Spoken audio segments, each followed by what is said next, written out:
And hello and welcome everybody to Sound Off with Sinkoff. I am your host, Brian Sinkoff. And of course, Sound Off with Sinkoff is sponsored by the Sinkoff Realty Group, full service real estate firm located in the Capital District right here in Del Mar, New York. Well, today we are so honored to be joined by Tay Fisher. Tay, of course, a legendary basketball player from Siena College. He is a former Harlem Globetrotter.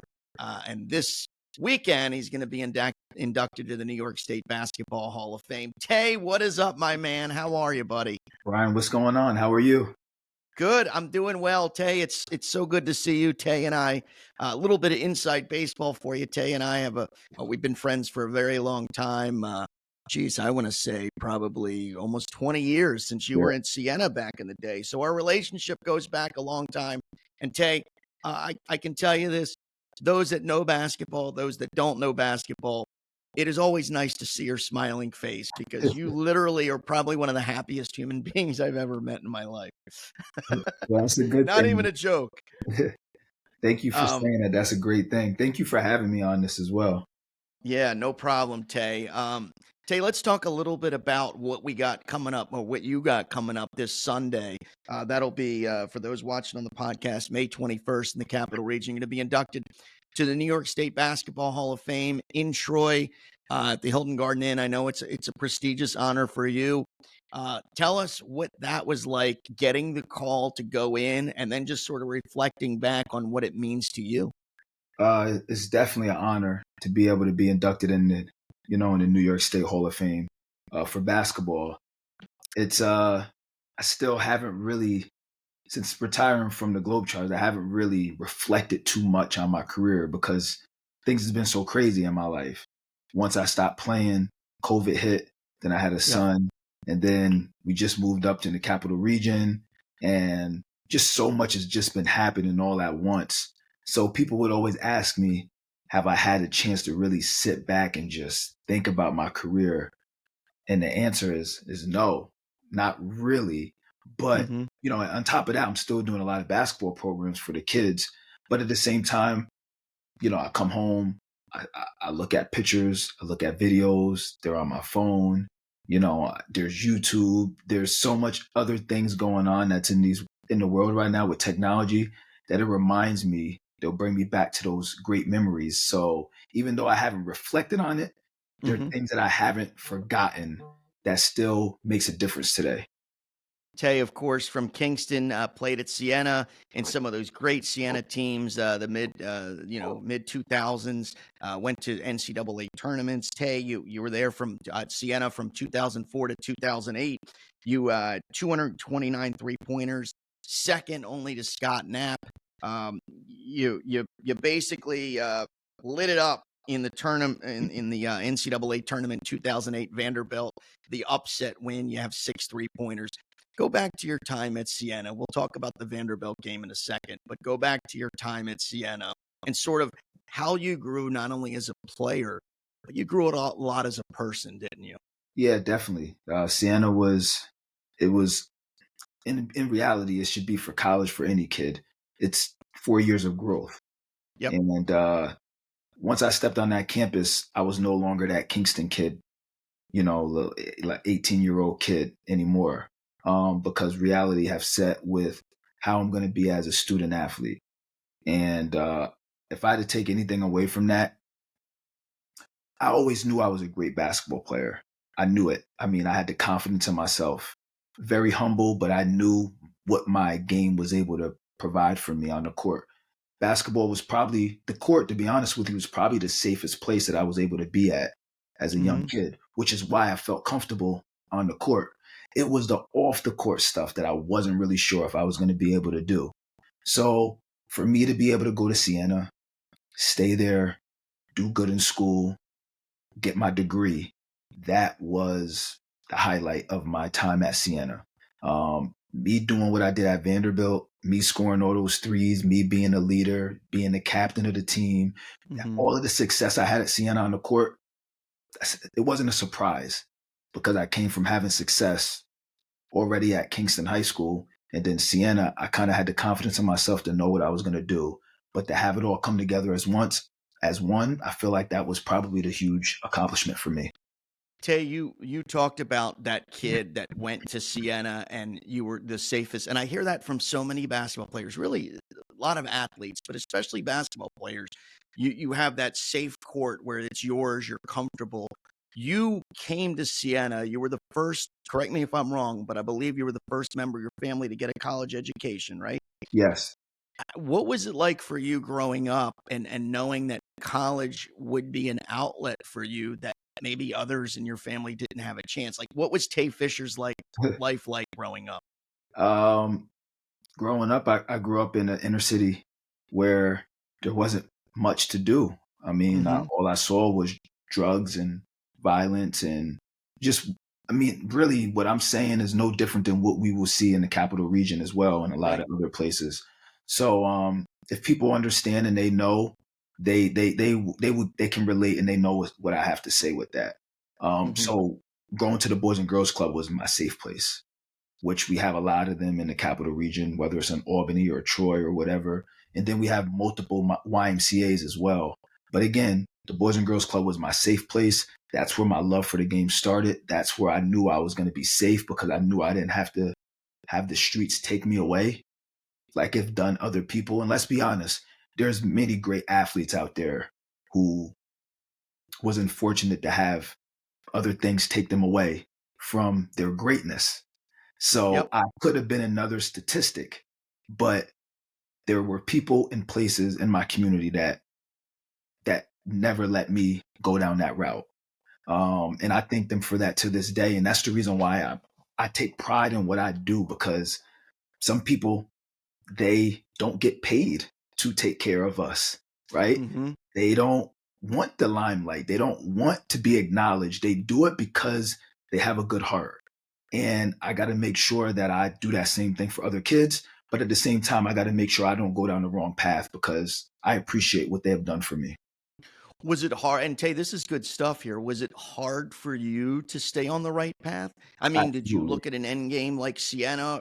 I'm sure you hear the stories. Hey, we're doing this tonight. You're like, no, I'd rather shoot baskets. Was there that sort of line where everyone went like this, and maybe Tay, you went like this? Yeah, it definitely did. But what what was different in my life was the people that went this way and I went this way.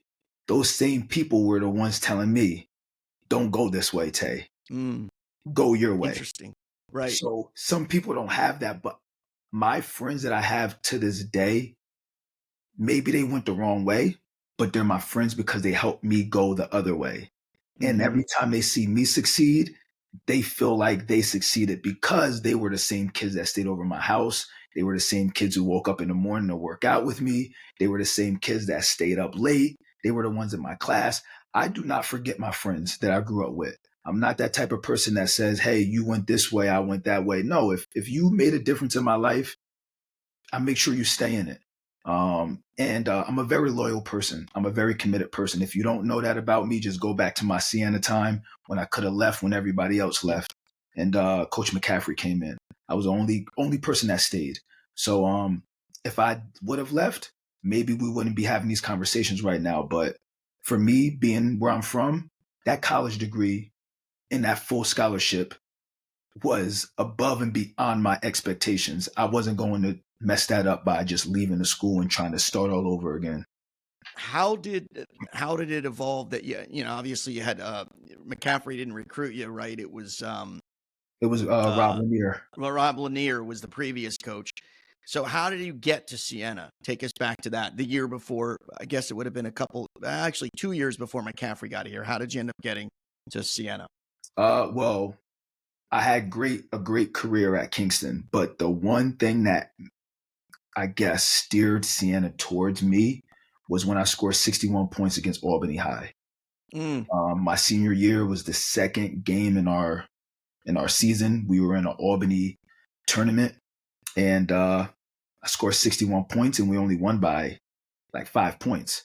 So those wow. 61 points was all needed. Some people, they score 61 points and they win by 61 points. Right. That means coach was just trying to keep you in. You can rally up all them points, but every point was needed. It was a great accomplishment. I got in Sports Illustrated and Faces in the Crowd for that. Then Siena, obviously, Albany's right in their backyard. They said that's the kid we need.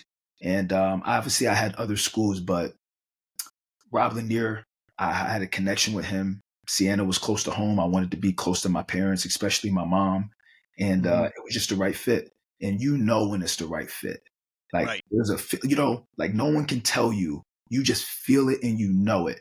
And it's a choice that I'm happy I made. And I wouldn't change it if I had to do it all over again.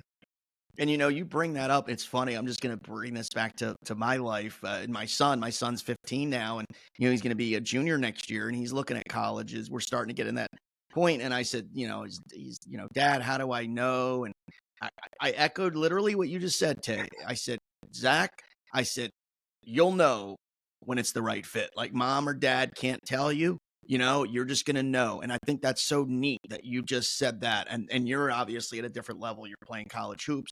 You're being recruited. You're being courted. But your inner man, your inner core just told you that was all you needed to know. Yeah.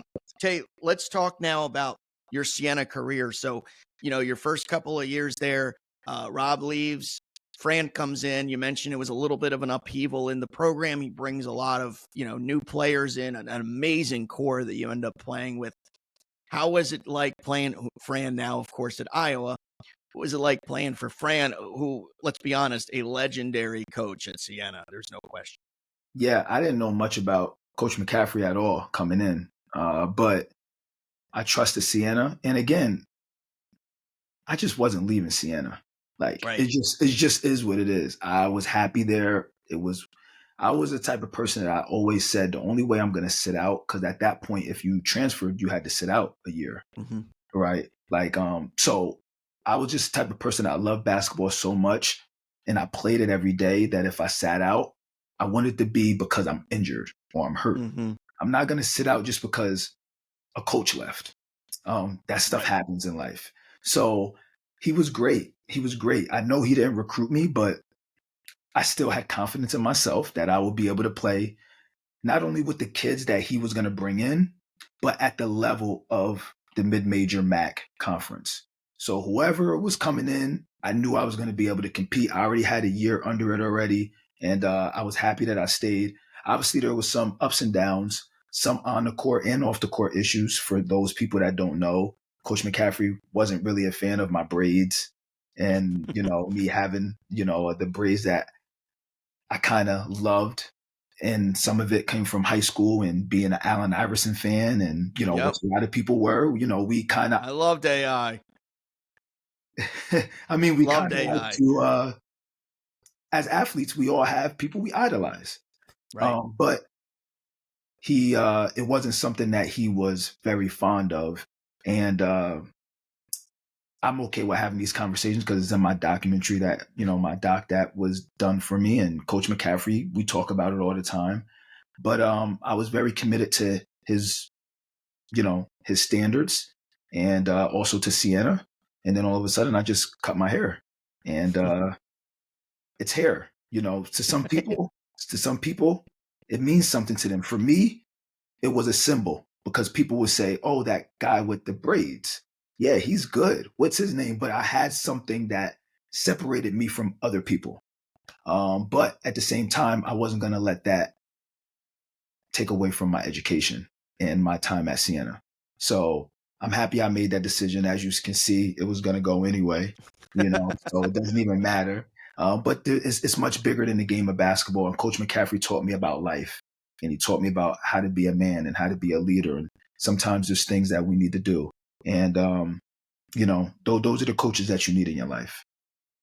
It's remarkable to sort of hear those stories. And Tay, it's you look back, it's 16 years ago at that point. Yeah. You're a man now. You know Oh, what I yeah. mean? You got 2 kids, you got a wife, you got a house. It's remarkable that you could sort of reflect back on that and talk about it, because I don't, correct me if I'm wrong, and I don't know you as well as maybe I think I do, right? But I know you pretty well. Would you have been able to discuss that 10 years ago publicly? Um, It took you a little while to understand, right? Am I Yeah, right? it took me a while, because because at the end of the day, as a kid, and even to this day, it's like, what did that have to do with how I performed? Mm-hmm. But at the end of the day, I made the decision. I made the decision. And like I said to you before, it was a decision that I'm happy that I made. Number one, a new coach came in, new players came in, everything was new. And I felt like at that point, I needed to be a new version of myself as well. You know, the Tay with the braids was so high school, right? It was a 1 year Siena. I was looking at the future of, okay, if I'm in this new era, I'm gonna go ahead and do this. And at the same time, he's my coach, right? Like Mm-hmm. he's a new coach. I want him to know what I'm about to do, even though I don't really agree with it. I want you to know I'm your man. You're I'm your committed. guy. You're in. I'm Yeah. committed, right? Right. You know what I mean? Yep. So Yep. me doing that was me saying, I know you didn't recruit me, but I'm here.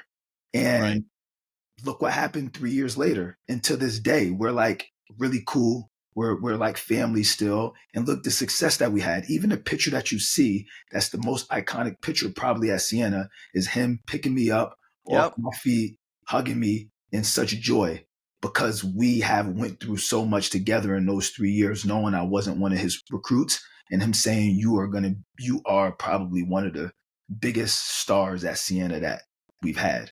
And I'm Gets thankful me a for little. I'm Tay. I'm thinking of that, man. It gets me a little shook. Not gonna lie, because that photo is so iconic. it And for is. those that don't know what he's talking about, walk around downtown Albany. It's on the.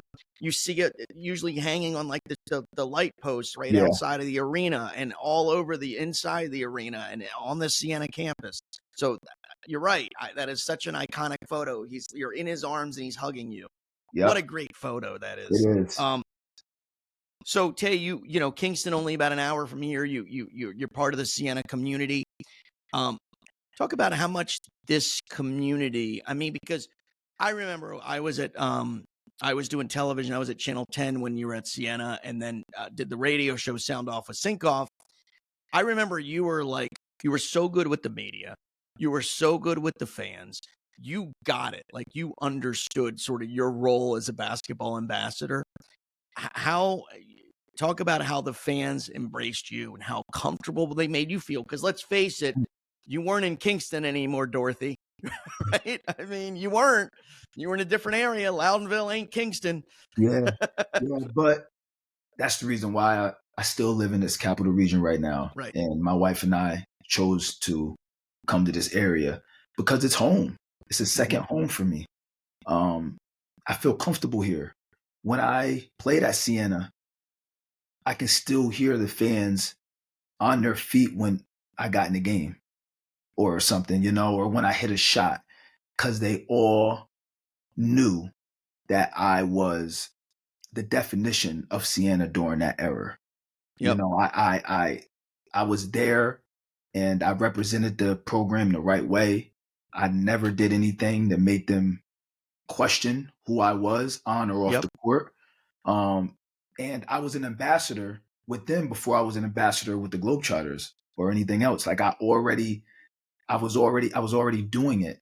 So I was doing the community stuff. I was going to the schools. I was going to visit as a Siena. Like coach would always say, Tay, you're the leader. This is what you're going to do. Can you grab this? Can you do that? I was his guy. And Mm-hmm. Siena fans embrace me. And I'm thankful for that because as a player, you know that there's times where you lose your confidence, whether you're missing shots, whether there's a problem, you just never know. But every time I played in that arena, man, I'm telling you, it just felt good. It felt good. And I still played there even with the Globetrotters. Every year we Yep. played there. And when I Yeah. did, it felt like I was that young kid back in the gym again with the fans screaming my name or cheering or 3-point goal, Tay Fisher. I mean, I still hear it, and it's pretty amazing, and I'm thankful for that. Tay, you obviously still live in the area. You run your basketball camps, which we'll get into in a minute. Um, you still get recognized all over the place. What's that like? That feeling of still being appreciated, still being recognized, and still honestly being loved by the Capital Region. That's got to be cool, right? Yeah, that is cool. I say that because when you graduate from college and you go on with your professional career, you're forgotten. Not in a Mm-hmm. bad way, but they'll ask the questions such as, "What is that kid doing, by the way? Yep. Hey, how's he doing? Is he doing?" No, like for my career, I chose a different path. I've done things differently. I never really followed. I'm not a follower. I always do things differently. And sometimes it could be right, it could be wrong, but I have my own mind and I have my own life and my chapters in my life. It led me to the Globetrotters, which I think was a big part of keeping my name in the area because I always came home Mm-hmm. and I still stayed on the radio or on TV and I played in the Yep. same gym and I always was in the community. And then on top of that, I did all my community stuff here in the area, even though it wasn't full time. It was enough for people to know I didn't forget about you. So Yep. I think going with the Globetrotters is probably the best decision that I was able to make to be able to still be very popular, well known in the community, and let people know that I'm not going nowhere. Tay, it's literally leads me to my next question. That is my big surprise. You join, you leave Siena, you leave Siena. This is awesome, by It's the a way. nice jersey. A good friend of mine gave that to me. Or whatever. It's awesome. And we'll talk about the Globetrotters. We're going to talk about them now, but I'll talk about my experience with the Globetrotters. But anyway, you leave Siena in '08. How on earth did the Globetrotters come about? Like, explain how you get a tryout with them, you make the team. Like, how does that happen? Again, everything is about that one shining moment. Like we talked about at Kingston when I scored at 61 points, Yep. Siena recruited me. Everyone else started recruiting me as well. But for the Globetrotters, it was them watching me play against Ryder in the championship on my Yep. 22nd birthday. Oh, you went Yeah, nuts in that game at the yeah. TU Center at the Yep. At the time. Yeah, time, yeah, yeah. Unit Center, which led us to Vanderbilt, which then I went Yep. 6 for 6. But I had games like that showed that I can play on a big stage. And then I was prepared. And at the same time, I was still showing personality, which has always been my thing. I Yep. always was a class clown in school. I was always happy. I was always the funny guy. And people saw that on the court. And the Globetrotters were watching them games, just like they do the dunk contest if they Mm-hmm. want dunkers. You just never know. Uh, and they drafted me in 2008. And what people don't know is that um, when I graduated from Siena, I didn't know where to go for basketball, and I started my education at the College of St. Rose to be a teacher. Mm. People don't even know that I wasn't actually in class and going. And after I got done working out, that's when the Globetrotters reached out to me. So I went to the tryout in 2008 while I was still at the College of St. Rose, and then tried out for the team. Uh, Another thing that people don't know is I didn't even make the team my first year. So I was Really? able. People don't even know that.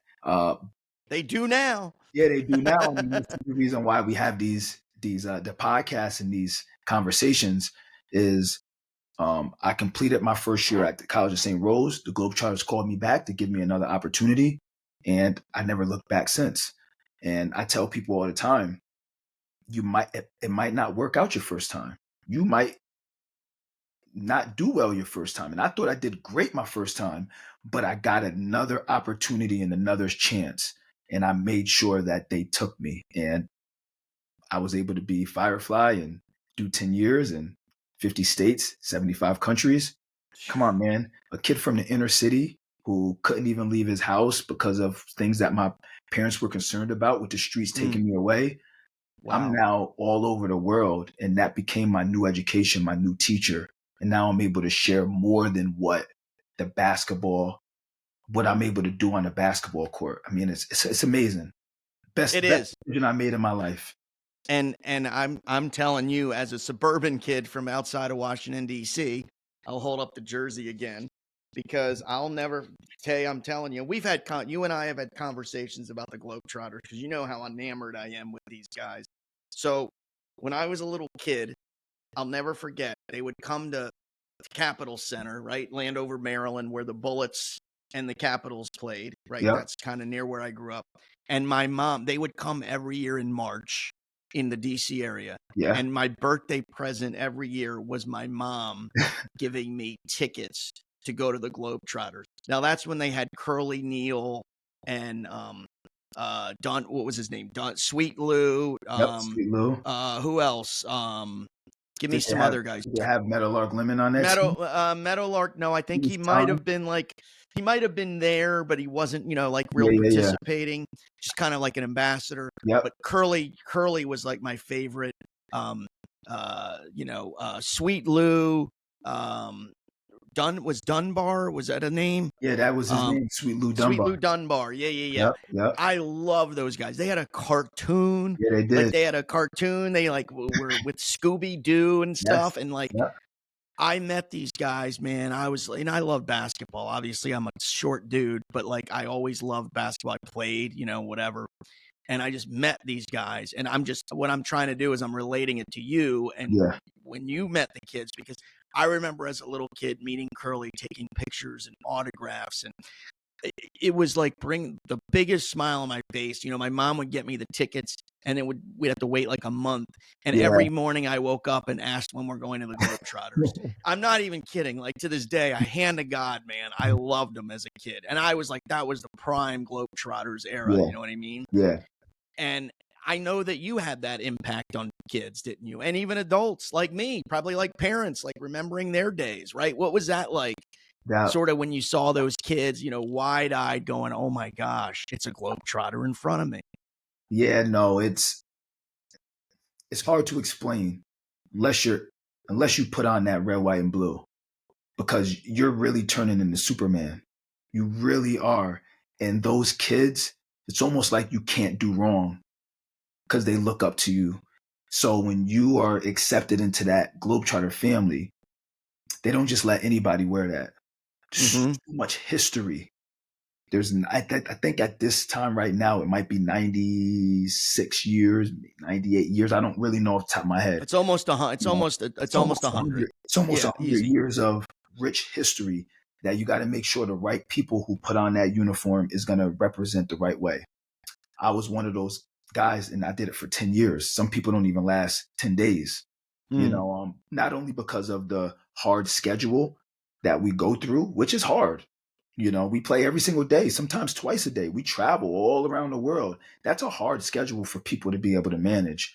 But you got to have it. I don't know what that it is, but it's more than just the basketball skills. It's the smile. It's the charisma. It's the character. It's the speaking. It's a little bit of everything. And then, I learned how to spin the ball on my finger. I learned tricks. I can spin the ball on my head. I can put it all through my body. It's just amazing the things that I was able to learn. And that's from the veterans, me being creative and using my mind, because obviously I still have an image of I want people to remember me by, like they did Curly with his bald head, right? And having Curly as my mentor, that was very, very, very big. We would do PR together and travel for like 10 days to like Virginia and other places. We would stay in the hotels together, just me and him. And he would just update me on the history and say, Tay, you guys are so happy and lucky to be able to stay in this rich hotel, because we had to go from door to door and ask people if we could just stay in their house just to continue on the road. Like, those are the small things that I don't think people really understand. And I'm a part of history.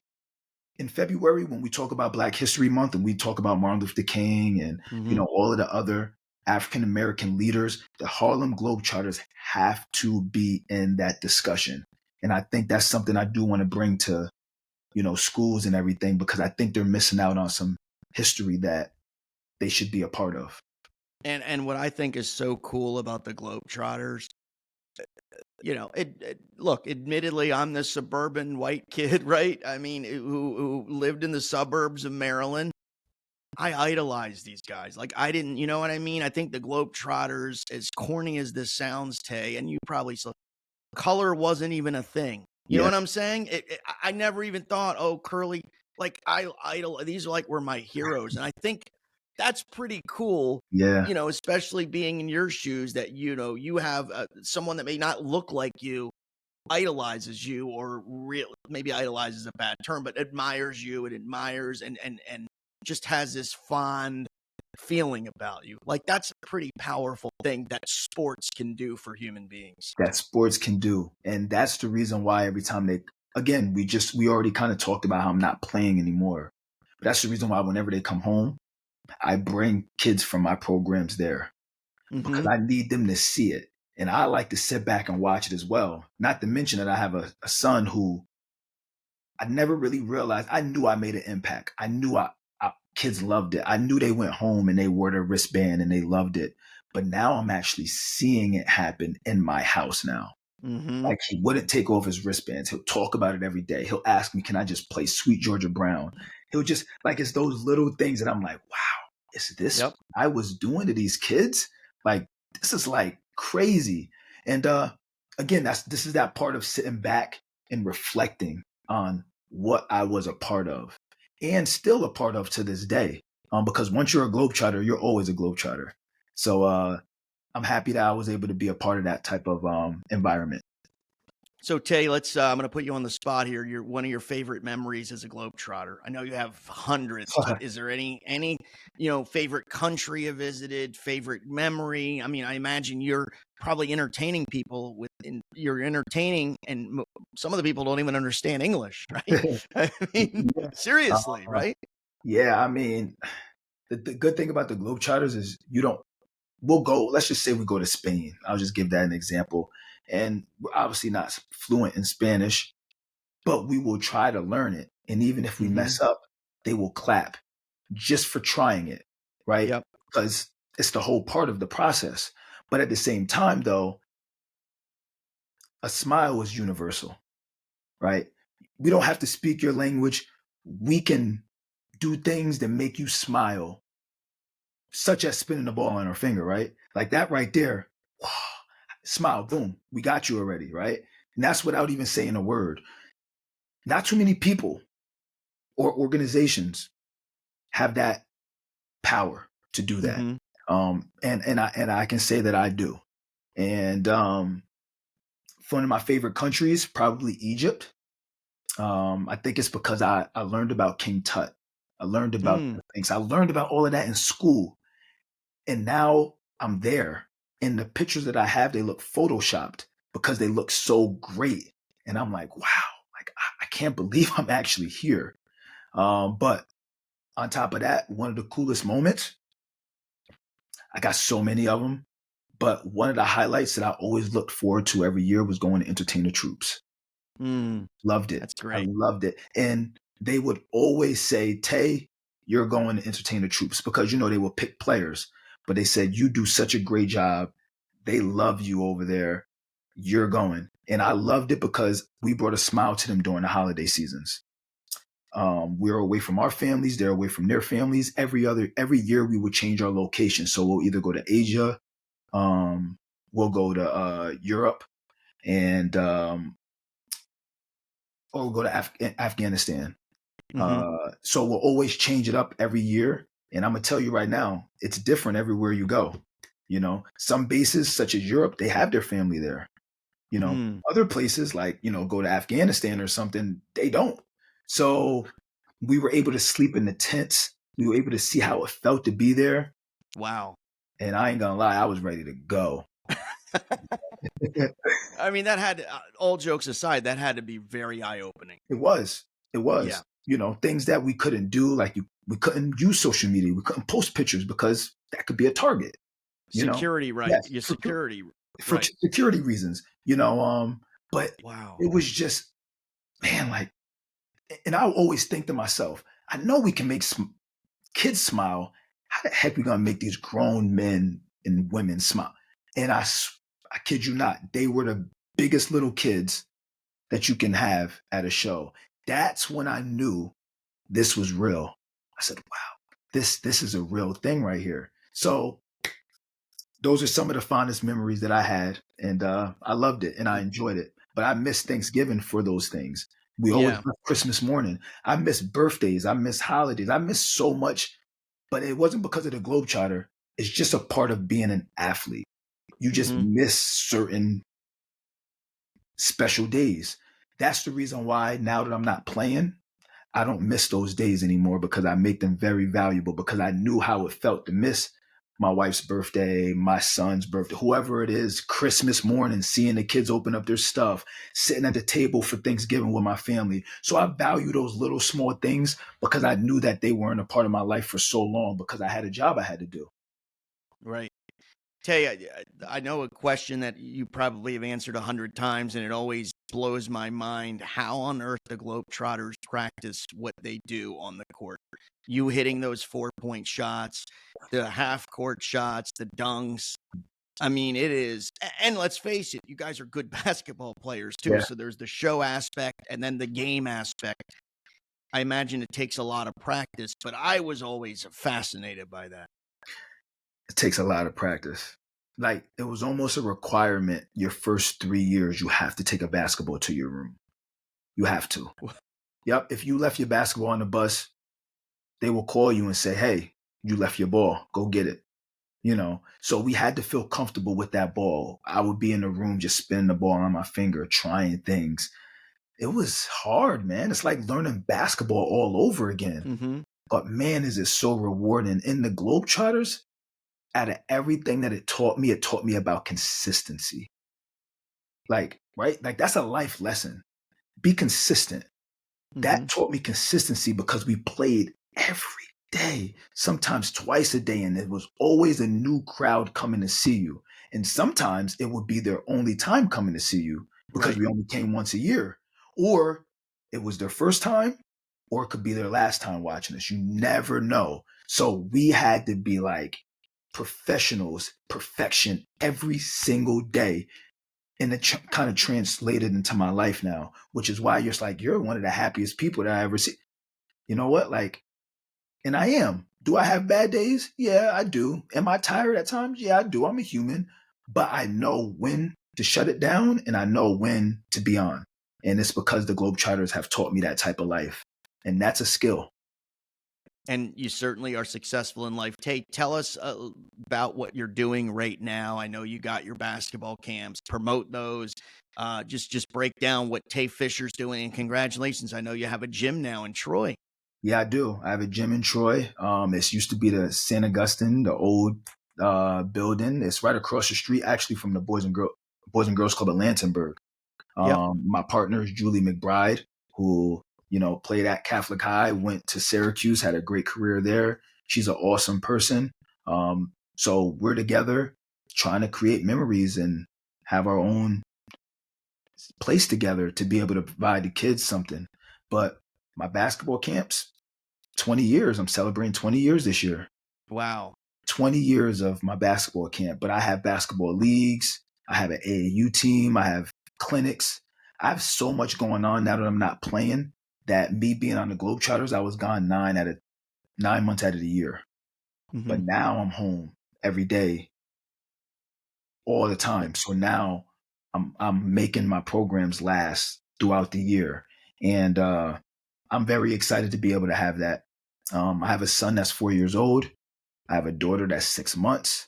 Yep. So now being a father, I mean, that's my favorite job, man. Like I love it. And you would know as well. I mean, Yep.